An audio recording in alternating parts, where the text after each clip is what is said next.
រូបអូនជាកូនស្រីនាងនេះសិនជា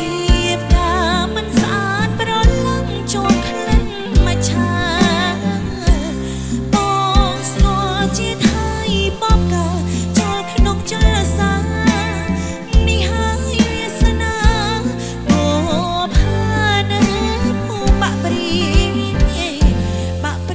ប្រែកទ្របបង្កប់រឿងស្នេហ៍នេះក្រដូចព្រាមគេស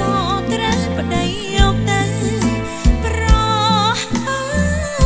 ចាំដឹងពីព្រឹករហូតដល់ខែវសា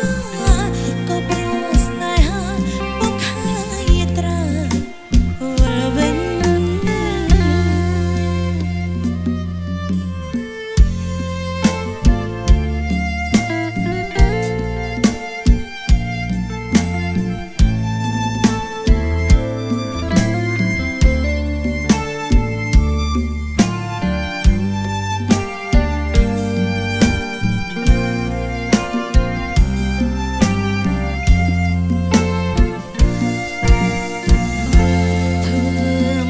រូបអូ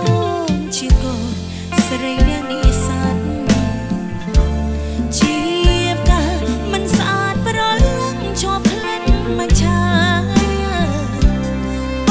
ងស្គាល់ជាហើយបបកាចូលក្នុងចលសានេះហើយវាសនាបងផាណាភូបាក់ព្រាប្រែកទ្រពបង្កប់រឿងស្នេហ៍អ្នកក្រ